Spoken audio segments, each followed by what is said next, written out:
rokok atau hal-hal yang berbau porno yang ada di TV. Ya. Yang menjual, gue habis beli ini nih, rekening gue segini nih. Itu hal yang tolol kalau menurut aku.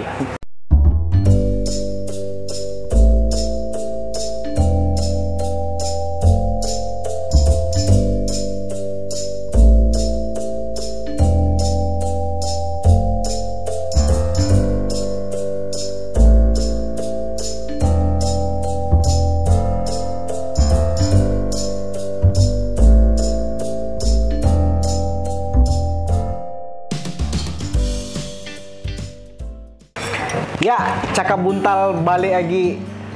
Hari ini kita bicara, ngobrol, bercakap sama Surya Ismet, Eskom.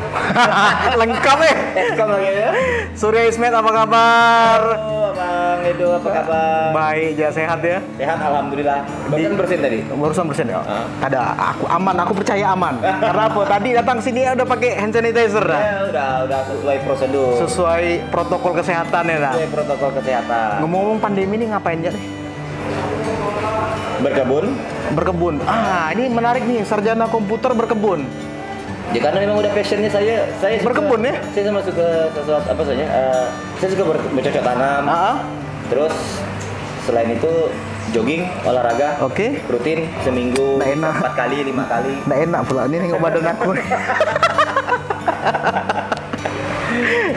Jadi kegiatan masih bermusik, selain bermusik masih bermusik, berkebun dan mengikuti kata hati apa yang mau saya buat. Oke, saya ada rapid test. Bukan cuman untuk cek corona. Bermusik atau berkebun? Bermusik. Kenapa tuh? Passion dari kecil. Tergerak dari kecil karena melihat siapa? Saya hanya ingat satu. Waktu saya kelas 5 Enggak. Belum SD, kelas 1. Sekitar tahun 87-an ke 89-an gitu. Saya minta dibelikan kaset album God Bless yang semut hitam. Oke. Itu sekitar saya umur 5 tahun apa 6 tahun itu. Itu yang membentuk Surya Ismet sampai hari ini. Salah satunya. Dan kemudian banyak literatur musik-musik yang masuk saya dengarkan juga gitu loh. Ya seiring berjalannya waktu lah. Skena musiknya Surya Ismetnya apa sih sebenarnya? Orang kan banyak bilang Surya Ismet alirannya apa sebenarnya aliran dia nih? Kita nggak usah bicara Kapten Jack lah. Tapi yang sebenar-benarnya dari dalam diri, luar biasa bahasa saya ini, dari dalam diri. Seorang Surya Ismetnya apa sebenarnya? Saya suka sesuatu yang berbau natural. Apapun genrenya. Apapun. Saya blues saya dengarkan. Oke. Saya dengarkan. Dangdut? Saya dengarkan. Oke. Koplo juga? Koplo enggak. Oh, enggak. Saya lebih suka dangdut yang era 70-an, era 80-an. Karena bagi saya pada zaman itu zaman-zaman orang masih berkarya pakai hati. Oke. Bukan memikirkan famous atau apa itu enggak. Mereka masih pakai hati. Oh, itu kenapa koplo tidak terlalu masuk dalam skena musik atau genrenya Enggak. seorang Surya Ismet ya? Tapi sebenarnya pun bagi saya ya, sudahilah pengkotak-kotakan musik. Genre ini, anak ini. Musik itu intinya sama kok. Musik kok intinya yang didengarkan. Jadi coba berpikirlah sedikit luas, dobraklah batasan-batasan. Gimana ya? Aku sukanya punk nih, kamu udah punk nih, gini. Cukup lah.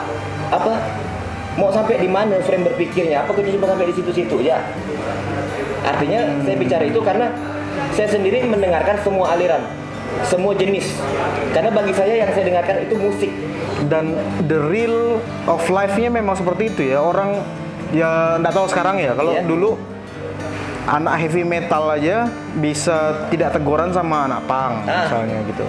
Atau misalnya anak blues dengan anak jazz udah beda aliran gitu. Kadang-kadang saya bahkan ngumpul pun tidak mau lagi dah. Kadang-kadang mungkin saya juga berpikir gini, dalam teori bisnis itu kan membenturkan suatu kelompok dengan suatu kelompok konsumen dengan konsumen itu sah-sah saja demi menaikkan sebuah brand. Nah bagi saya katakanlah umpamanya dulu dicetuskan nih anak metal gini, anak punk gini. Bisa jadi itu dicetuskan oleh pihak-pihak pengusaha musik ini supaya yang Pecah. mereka yang mereka angkat ini Laku ya? laku itu. Oke. Bisa jadi gitu.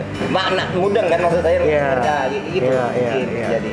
Ya industri dibentur-benturkan dengan the real life itu ya ngeri juga ya. Industri gitu, tapi jangan sampai ke tongkrongan juga enggak. Contohnya di sepak bola. Contohnya di sepak bola. Saya pernah dengar klub A, supporter klub A dan supporter klub B bentrok. Oke. Yang tanding itu di Eropa, yang bentrok di Indonesia. Ketika mereka luka, apakah bin superstarnya itu mau datang ke sini untuk jenggok kasih makasih ya? Kadang hal yang konyol gitu. Sama dengan Pilpres nih. Ini cerita Pilpres nih. Sama. Ini cerita Pilpres nih. Sampai musisi A dengan musisi B tak ada teguran kelahi di sosmed gara-gara Pilpres. Habis itu yang kalah Pilpres jadi Menteri Pertahanan sekarang. Dan satu lagi, orang-orang lebih banyak matanya tuh, pikiran otaknya itu ada di gadget sekarang. Oke. Mereka tidak mau misalnya di gadget menuliskan ini. Mereka mencari tahu dulu. Benar enggak sih kebenaran dari informasi ini nih? Ya. Atau mencoba menalar? Enggak, mentah-mentah Dan disebarkan ya. disebarkan Dan dipercaya. dan dipercaya. Oke. Tapi ngomong masam enggak? Masam? Masam ke? Oh, masam sekali. Tapi boleh ngerokok gitu? Boleh. Masa enggak boleh? Kita punya tempat khusus Cakap Buntal nih. Kalau nak ngerokok boleh. Tinggal kita panggil ya. Nama Pelasin. Apa tuh? Pelayan Sintang. Oh, Pelasin. Coba lo. Ada kita udah ada. Memang tempat kita di Cakap Buntal nih selain kita bisa ngobrol dan kemudian di share di YouTube. Makasih ya. Ari dari Sintang.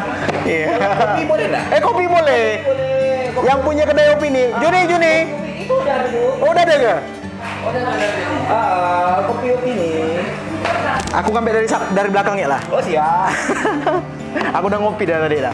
Kopi saya kopi pahit, Oh, tanpa gula. tanpa gula. Oke. Bukan diabetes kan? Enggak. Memang Saya sudah menghentikan konsumsi gula pasir semenjak awal tahun. Oh, hidup sehat ya. Semoga. Oke, kita bakar rokok dulu. Ini tidak mempromosikan merek rokok, tapi memang inilah yang terjadi bagi kami para perokok. Iya. Merokok adalah aktivitas legal. Ini kan sekarang ini kan hampir di stasiun-stasiun televisi melarang rokok terlihat di TV gitu ya. Pelarangan KTI. Pelarangan KPI. Iya. Tapi mereka sekarang kadang mikir nggak? Ketika mereka menayangkan sebuah sinetron yang menjual, maaf ya, yang menjual aurat, kemolekan tubuh atau apa, Pergunjingan.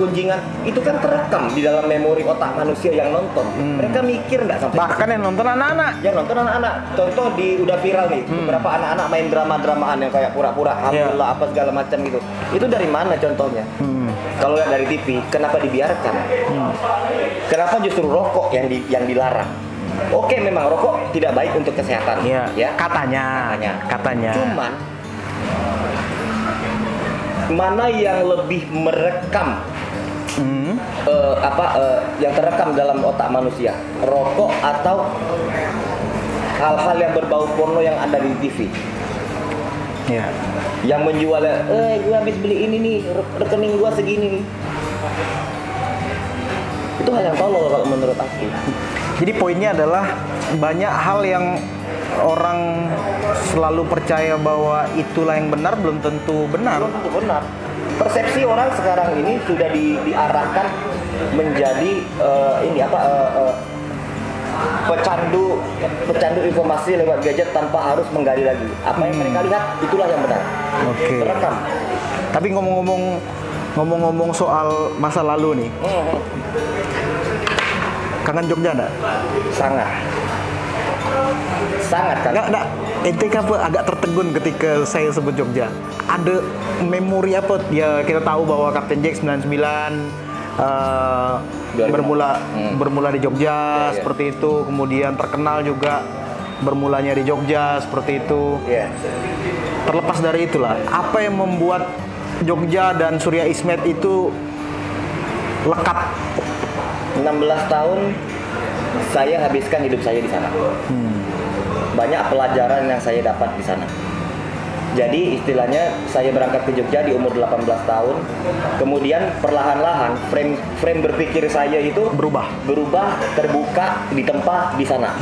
Lewat ketemu dengan berbagai macam orang, berbagai macam kejadian.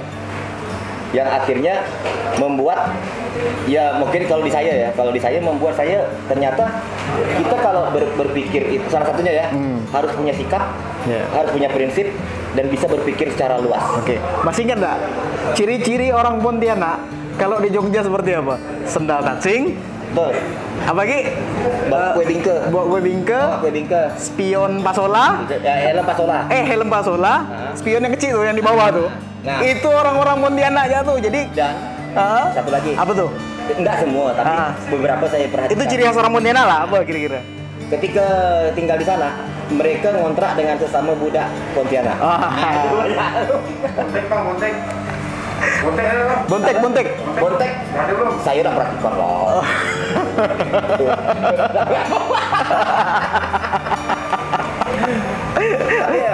Ya itu sih memang ciri-ciri budak Pontianak yang helm kerupuk.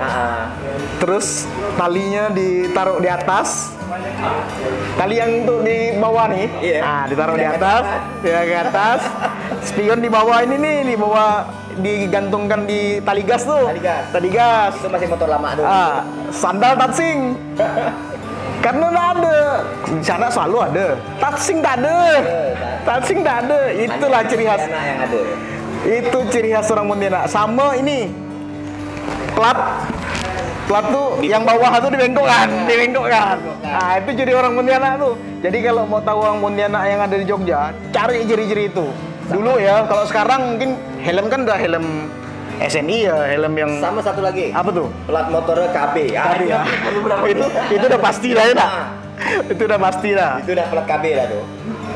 Dan ngomong Melayu. Ngomong Melayu. Mau dia Dayak, mau dia Tionghoa, mau dia Bata, asal dia orang Kalbar, orang Pontianak, pasti ngomongnya Melayu.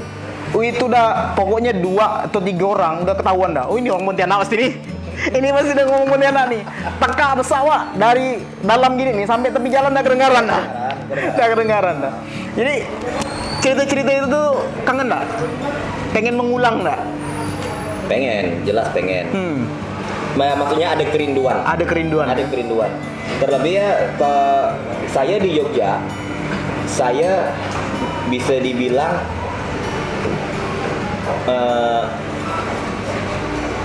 dekat juga, tidak dekat, tapi tidak langsung dekat sekali sedikit. Saya dekat dengan kawan-kawan seperantauan kayak dari Pontianak tuh saya dekat. Tapi saya lebih banyak bergaul di luar. Dengan kawan-kawan di kampus. Dan itulah yang membentuk Ismet sampai sekarang ya. Karena gini, setelah saya mencoba mencerna, merenungi perjalanan saya di Jogja, gini, jauh-jauh merantau. Kalau cuma ketemu budak-budak kita ya, apa gak guna? Bukan gak berguna. Maksimalkanlah membuka link sebanyak-banyaknya daripada hanya sekedar bergaul dengan budak gitu. Yang dibahas pun akhirnya kan hanya sekedar ini makan ini, nyaman ini gitu. Kan aja, ini ngopinya di ini gini. Tapi kalau dengan budak-budak lain ada wawasan, kalau di tempat aku, di daerah aku tuh gini. Bertukar wawasan. Nah, itu yang salah satu maksudnya kenapa saya ya rindu gitu karena dengan kesahajaannya di sana. Bagaimana misalnya di sana tuh kita masuk ke kampung orang, kita orang asing, tapi disambut baik. Ya. Kita negor, permisi Pak, monggo. Permisi Bu, monggo. Dan kalau penonton Cakap Buntal ingat, ada satu iklan di mana ada seorang mbah itu jalan, dan di jalan itu ada di trotoar begitu ya. Di jalan itu ada lewat 5 atau 6 orang anak muda pakai sepeda chopper gitu, sepeda tinggi begitu, yang bannya sudah diganti. Mereka turun dari sepeda dan permisi begitu sama mbahnya. Betul. Itu yang sekarang hilang ya. Di Pontianak juga begitu ya, hilang. Saya ingat masa kecil saya ketika saya bermain di depan rumah orang, rumah tetangga yang tidak dikenal. Tiba-tiba pintu terbuka. Padahal kita nggak tahu tujuan dia tuh mau ngapa buka tuh. Apakah dia mau nyiram bunga atau apa? Kita udah takut duluan, lari. Karena kita tahu kita main di rumah dia tanpa izin. Oke. Kok sekarang slow? Ada penghormatan. Ada penghormatan. Terus di mana ketika walaupun dia berjarak umurnya hanya 4 tahun, 3 tahun, Panggil abang. manggil abang, dia tetap hormat. Mas, kalau di sana, ini bang, kak, itu udah mulai luntur. Nah, apa sih menurut dirimu lah, Met? Apa sih yang bikin orang tuh berubah sampai segitunya? Apa karena barang ini nih? Gadget ini kah? Atau Karena isi di gadget ini menjual mimpi. Jadi mereka hanya sibuk dengan mimpi mereka tanpa melihat lagi di sekitar mereka. Mimpi mereka itu jauh, ada di dalam gadget ini, tapi mereka lupa untuk memperhatikan yang di sekitar. termasuk orang tua? Termasuk orang tua, Termasuk yang lebih tua? termasuk yang lebih tua. Mereka berpikir, aku akan ke Amerika, aku akan beli mobil ini, tapi mereka lupa bahwa Ada yang di sekitar prosesnya, ini ya? ada proses dan mereka lupa. Yang di sekitar kita inilah yang harus kita rawat. Baik itu keluarga, baik itu tetangga, baik itu kawan. Itulah yang dulu harus kita, karena itu yang lahiriahnya ada di depan mata kita. Nah, Yang nyata. ngomong-ngomong soal itu, aku jadi teringat ada beberapa lirik yang sangat relevan dengan yang baru dirimu omongkan, kontemplasi. Kan ada kalau intinya kalau kita berbuat baik begitu ya, minimal di suatu waktu kita bakal dipertemukan dengan hal-hal yang baik seperti itu. ada beberapa lirik yang ini kan temanya relevan begitu. Semoga kita dipertemukan dalam keadaan yang lebih baik. Artinya apa salahnya sih mendoakan orang yang sudah tidak ada di dekat kita? Oke. Entahkah dia itu pacar kah, mantan pacar kah, atau apa kah? Selama kita bisa mendoakan, suatu saat kalau memang itu dipertemukan kok.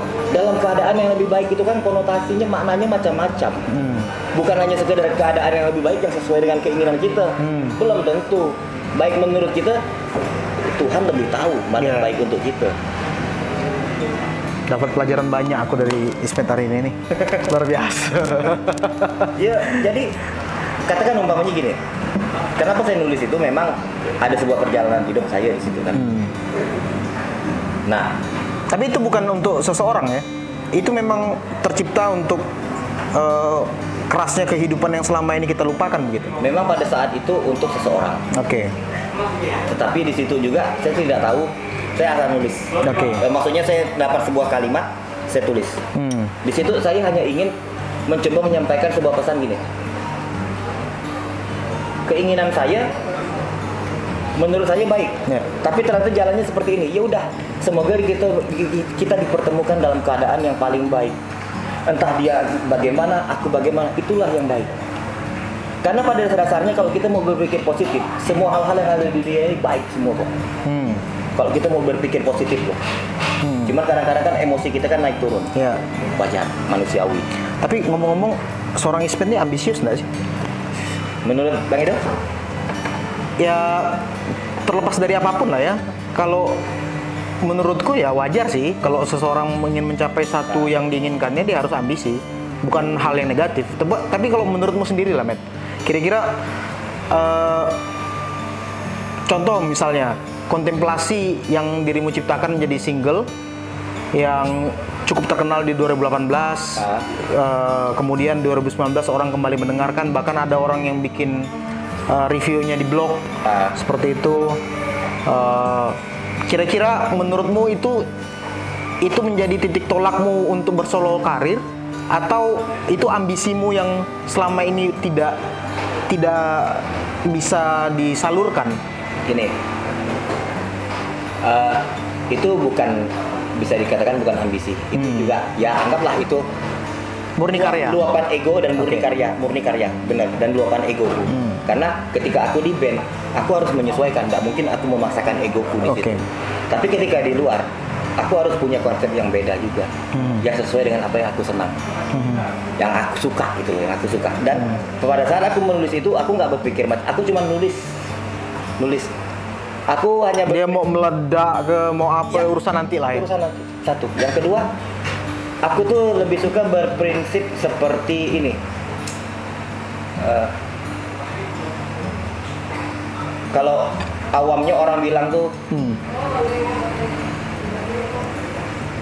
bermimpilah setinggi mungkin, kejar. Kalau aku bermimpilah, kejarlah, tapi janganlah menyerah, tapi pasrah. Pasrah itu beda dengan menyerah. Ketika kita pasrah itu, kita masih berusaha untuk mengejar. Tapi kalau udah menyerah, udahlah. Tadi gitu-gitu kan. Kalau pasrah, harus kita coba terus. Ini dalam filosofis nih. Dalam. Ada namanya manajemen ikhlas, salah satunya pasrah. Nah, seperti itu. Atau gini, saya kan senang bercocok tanam nih. Ketika saya lagi, ini bakal jadi banyak. Ini apa? Hidroponik atau cocok tanam biasa? Cocok tanam biasa. Dalam polybag. Ketika saya nanam cabai, ini bakal nih. Ternyata hasilnya tidak sesuai dengan yang saya harapkan. Tapi ketika saya hanya segera dah taruh ya, tumbuh dia. Contohnya mentimun saya tuh. Saya tuh tidak ada mikir, ini bakal gini-gini, dah tanam aja, berbuah. Dengan niat tulus ya intinya ya. Tulus. Saya bukan belajar ya. Saya mendapatkan pemahaman itu salah satunya dari kuliah. Belajar nih mati-matian nih. Wah, aku nih bakal dapat A. Ternyata begitu keluar nilai B. Akhirnya kan mau tak mau ekspektasi kita jadi jatuh. Tapi ngomong-ngomong soal kuliah nih, Eskom, sarjana komputer. Dulu suka matematika nggak? Kenapa? Suka matematika nggak? Tak ada. Tapi kecebur ke situ. Fakultas Ilmu Komputer dan belajar teknik informatika. Itu kan belajar matematika nggak? Ada aljabar. Mau tak mau. Merasa terbohongi nggak tuh? awalnya. Jadi gini ya. Karena suka matematika, udahlah komputer kena ada matematika nih mikirnya nak. Tiba-tiba di sana belajar matematika. Jadi gini, nggak tahu lagi yang saya ingat sampai sekarang ya. Ketika saya berangkat, saya udah pikir saya mau informatika. Ternyata ketika waktu itu masih ada fisika, masih ada kalkulus, masih ada aljabar. Mau nggak mau nih. Cuma karena saya udah milih itu, yaudah saya jalanin. Dan ketika kawan-kawan udah mulai lulus, yaudah pokoknya saya yakin saya bakal lulus kok. Cuma kapan itu saya belum tahu. Akhirnya banyak kawan, cepatlah lulus, sudah gini. Akhirnya ada satu momen yang bikin saya yang narik diri saya sendiri. Akhirnya saya berprinsip, bukan berprinsip, saya cuma coba menangkap gini. 1000 orang pun yang narik, kalau nggak ada niat dari orang itu sendiri, nggak akan. Itu poin penting tuh. 1000 orang pun. Dan saya buktikan juga. Tahun 2018 itu, ini cerita olahraga ya. Tahun 2018, 2019 tuh berat saya tuh sekitar 65-67. Muka saya tuh kayak orang sakit, bengkak, sembab, mata. Akhirnya bulan-bulan Februari kemarin, saya dengan kawan saya tuh ada ngisi acara di Maraton Pontianak di mana di SSA pagi, kami ngiring. Begitu saya datang, saya lihat badan peserta tuh sehat, segar-segar gitu. Terus saya lihat sini, asli ya. Dulu 2012 tuh saya rutin jogging. Akhirnya hari Minggu saya ingat tuh, hari Minggu tanggal 12 kalau nggak salah. Berarti sekitar hari Rabunya itu tanggal 14 ya. Tanggal 14 pagi-pagi saya sendiri ke GOR, ke SSA tuh. Mulai. Tapi kok bisa gitu, Matt? Apa tuh? Kadang-kadang orang kan niatnya besar nih, macam aku lah nih ya. Niatnya besar sekali, badan bagus nih. Tiba-tiba, udahlah nanti ya. Diet kalau nak diet besok ya, olahraga besok ya. Tapi kok bisa gitu? Itu harus dipaksakan atau gimana? Kalau saya paksakan. Jadi hari pertama. Bermusik juga begitu? Bermusik, saya paksakan. Tapi juga karena saya menyenangi. Nah gitu, saya menyenangi. Poinnya adalah ketika ingin melaksanakan sesuatu harus disukai dulu ya? Disukai dulu, dinikmatin dulu. Termasuk olahraga tadi? Olahraga. Saya hari Rabu jogging, besoknya bangun badan sakit. Saya paksakan. Ini kalau saya istirahat seminggu nunggu itu, bisa-bisa jadi malas lagi. Saya paksakan sampailah hari ini. Yang awalnya cuma 20 meter mampu larinya, alhamdulillah saya bisa lari minimal 3 km tanpa jalan. 3 km tanpa jalan. Karena kan lintasan gor yang di luar itu 650 meter. Iya. Saya pernah nyampe 8 kali putaran tanpa jalan. Berarti itu total 5 km, 5,2 km.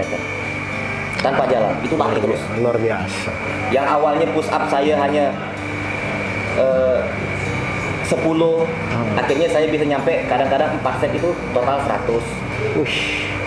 Itu saya yang nge-push. Jadi tadi tuh kalau orang pun mau personal trainernya Cristiano Ronaldo sekalipun, kalau nggak dari orang itu sendiri, nggak akan bisa ya? Iya. Memang kemauan diri sendiri gitu ya? Harus dari diri dulu. Tapi banyak orang yang seperti itu, Matt. Kalau kita tarik-tarik lagi lah. Seminggu pertama oke nih. Oh, menggebu-gebu. Kan? Sampai ada, ini maaf kata lah ya, sampai ada istilah Pontianak tuh panas-panas teh ayam. Seminggu pertama oke, 2 minggu pertama oke, lama-lama capek gak ya? Sebenarnya kadang-kadang saya datang malasnya, saya capek. Cuma begitu 2 hari, 3 hari, saya paksakan lagi. Satu. Yang kedua gini, saya pun kadang-kadang ngerti kenapa kawan-kawan akhirnya ada yang baru seminggu atau seminggu sekali, seminggu 2 kali. Karena mungkin dengan waktu yang pekerjaan. Karena kalau di saya ini kan, saya berusaha saya yang mengatur waktu saya. Gini. Bukan saya yang mengatur waktu saya, waktu yang mengatur saya. Oke. Kalau saya mengatur waktu saya, berarti saya berkuasa atas waktu. Enggak, waktu yang berkuasa atas saya. Oh gitu. Tinggal bagaimana saya memanfaatkan kelowongan waktu yang diberikan oleh si waktu ini. Dalam filosofisnya hari ini nih, luar biasa. Nggak cuman cakap bermusik dan cakap muntah.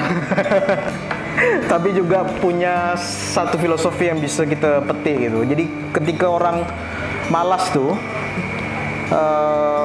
yang paling susah dilawan tuh kan malas ya. Niat udah ada, kemudian udah dilaksanakan setengah, mau menyelesaikan tuh dapat 1 nih misalnya, ke setengahnya lagi itu udah malasnya lebih besar. Tinggal kitanya aja ya enggak? Tinggal kitanya ya. Juga waktu saya menyelesaikan kuliah, tinggal di kita. 1000 orang pun, bahkan umpamanya mungkin Mendikbud pun yang datang ke depan mata, kalau tak ada dari kita sendiri. Gitu ya. Seperti gitu ya. Oke, Matt. Bicara musik, Matt. Seberapa besar sih sekarang nih musisi-musisi di Pontianak bisa merajai panggung-panggung yang ada di Pontianak sendiri? Menurutmu lah? Ini sudah sangat jauh sekali berubah, udah beda, udah nggak kayak zaman saya masih SMA dulu gitu ya. 2005 ke bawah udah beda lah ya. Ini sekarang udah beda. Banyak kalau bahasa umumnya orang bilang local heroes. Itu sudah bisa merajai panggung di sini. Dan aku sangat berharap lokal heroes talent yang baru itu bermunculan untuk bisa merajai panggung. Bahkan kalau perlu istilahnya gini, mereka menjadi panutan bagi anak muda di kota Pontianak itu sendiri. Gitu. Dan merasa tersaingi? Dalam hal? Ya, mereka sekarang kan banyak nih. Ada beberapa band, ada duo, ada bersolo karir juga yang menciptakan karya-karya yang disenangi oleh masyarakat di kota Pontianak dan Kalimantan Barat lah. Ya, syukur-syukur disenangi juga di Jawa gitu ya. Tidak merasa tersaingi dengan kiprah mereka gitu. Rezeki beda-beda, kesempatan beda-beda, Bos. Jadi mereka punya kesempatan, kita juga punya kesempatan. Buat apa kita saling menjatuhkan? Justru seharusnya kita saling mendukung. Atau memang dirimu sudah merasa aku udah pernah di posisi ini kok waktu dulu gitu? Pernah terbersit nggak seperti itu? Oke. Jadi aku cuma pikir gini, sebenarnya aku mau ngomong semuanya ada rezekinya masing-masing. Betul. Cuman kan persepsi orang saat ini kan rezeki itu kan dalam bentuk materi. Padahal bernafas, punya kesempatan bertemu kawan-kawan kayak gini, itu rezeki. Sehat itu rezeki. Mindsetnya itu kan udah rezeki itu adalah ketika dapat uang, ketika diberikan makanan, oh rezeki. Mereka lupa bertemu kawan, tertawa, itu rezeki. Nah, jadi aku cuma mau bilang gini, kesempatan tadi yang tadi itu tidak, Karena setiap orang itu punya peluang yang sama sebenarnya. Asal mau dah. Asal mau. Sama itu maknanya ada semua orang itu bisa merasakan hal yang orang lain rasakan juga. Walaupun persentasenya mungkin berbeda karena tidak akan sama. Tidak akan sama. Tapi kalau ukuran Pontianak nih, menurut Muhammad, bisa nggak orang murni jadi musisi hidup? Bukan sekedar hidup dia hidup ya, bukan sekedar hanya makan, tapi hidup dalam artian menjadi mata pencaharian, menjadi musisi. Gimana ya aku mau bilang ya? Tergantung di keyakinan si orang itu sendiri. Percayanya, yakinnya, prinsipnya, insya Allah bisa. Karena kalau udah kayak gitu, dia akan berpikir gimana caranya musik menghidupiku, tapi aku punya kegiatan yang lain juga. Oke. Jadi gini. Sebenarnya bisa kalau mau jeli. Kalau mau jeli dan tidak sombong ya. Dan tidak sombong. Ya, yang kedua kalau mau jeli dan yang kedua memahami karyanya sendiri. Kebanyakan tidak memahami karya mereka sendiri. Mereka yang penting aku ngehits. Tapi menurutmu untuk ukuran Pontianak panggung tercipta atau enggak sih? Maksudnya punya peluang enggak? Besar enggak? Kalau misalnya kita hanya aku mau jadi musisi aja, titik. Tanpa ada kegiatan lain misalnya. Untuk saat ini sedang tumbuh. Untuk saat ini sedang tumbuh. Medio 2017 sampai 2020 ini itu sedang tumbuh. Itu sedang tumbuh tuh. Itu bagus sekali program. Karena banyak panggung ya. Banyak panggung. Dan kawan-kawan saling support. Sebenarnya kan memang seperti itu. Jangan saling menjegal, tapi saling support. Udah enggak zaman lagi. Egoisme dan sekarang zamannya kolaborasi. Kolaborasi. Bahkan yang di luar negeri sana pun kadang-kadang di luar negeri sana pun kerja sama, maksudnya mereka kolaborasi juga. Yang kurang tuh sarana. Nah, betul. Kurang sarana. Itu sarana. Itu termasuk panggung tadi ya. Cuman karena gini ya, karena kalau aku kan karena aku tumbuhnya itu di yang bahasa orang bilang itu independent, indie. Bebas tanpa diatur.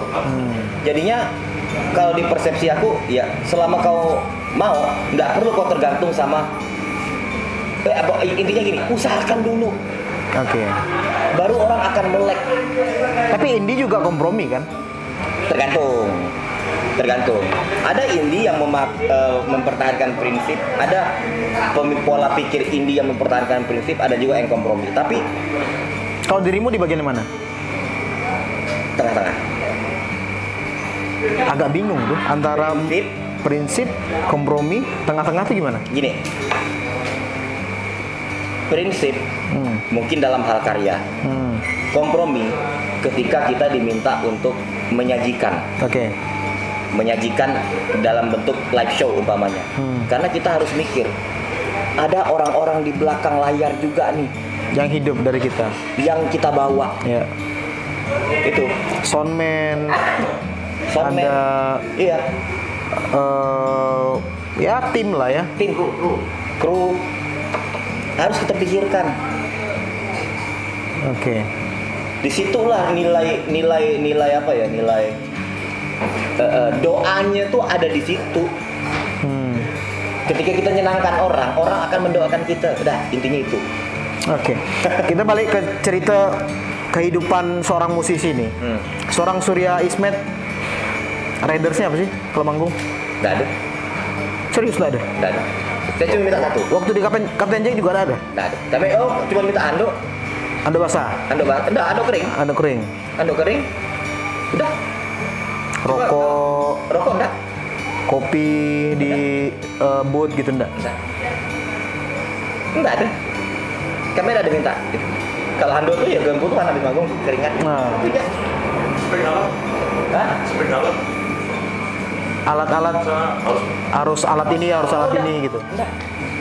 Apapun yang disediakan panitia aman. Karena saya kan punya alat sendiri. Nah, itu tadi ya, ada tim yang harus kita pikirkan juga ya kehidupan. Saya cuma biasanya minta gini, kalau di saya sendiri dan pas saya masih di Kapten Jack dulu itu juga gitu. Pembayaran harus lunas H-1. Karena apa? Langsung kru apa tuh langsung kita bagi, kita lihat. nanti ya, nunggu ya, belum cair. Perut bisa nunggu gak? Iya. Mungkin perut kita bisa. Kita, ya itu tadi aku mau bilang. Kita mungkin bisa. Kita mungkin bisa. Mereka. Iya. Dari mereka ada berapa orang lagi yang dalam rumah yang harus mereka perhatikan. Makanya saya selalu menuntut kalau di saya pribadi juga. Kalau misalnya saya diundang Solo gitu, saya pernah jam sampai malam saya belum berangkat. Oke. Padahal besok manggung. Iya. Saya bilang lunaskan dulu. Begitu lunas, saya transfer ke orang-orang yang ikut saya. Saya kasih. Oke. Karena musisi enggak mau, kalau musisi lari, konyol. Ya. Udah dapat duit lari, konyol. Habis sudah. Habis. Dia bakal di blacklist di mana-mana. Oke, Matt. Nah, Siapa orang yang paling berjasa dalam karirmu sampai hari ini? yang pertama ya orang tua saya. Di luar keluarga? Di luar keluarga. Mungkin bisa sebutkan namanya. Andi Babon, drummer saya, Momo, Momo Biru, dan basisnya Kapten Jack. Secara tidak langsung mereka punya peran dalam membentuk saya. Oh ya, satu lagi, ada dua. Yang satu namanya Merlis. Siapa dia tuh? Itu dia seorang musisi juga di Jogja. Dan yang kedua namanya Ferry Kurniawan, Ferry FK. Dia itu additional playernya Silon Seven keyboard. Oke. Nah, mereka yang paling berjasa untuk membentuk karena saya sering diskusi. karakter. Oke. Masukan-masukan dari mereka itu saya terima. Saya sering bertanya. Oke. Pertanyaan terakhir. Nah, Kapten Jack itu vakum atau bubar? Kapten Jack tidak bubar, tapi saya mengundurkan diri. Oke. Dan sekarang mereka juga tidak jelas ya? Kapten Jack Ya terlepas dari reunian kemarin yang walaupun tidak mau. empat personelnya itu mengundurkan diri. Oke. Dan 4 personelnya ini sekarang gabung lagi. Gongnya kita lihat. Itu nanti rahasia. Kita tunggu lah ya karyanya ya. Oke, mungkin ada yang mau disampaikan terkait skena musik di Kota Pontianak dan untuk musisi mungkin. Kira-kira apa yang harus mereka lakukan saat ini? Banyak-banyak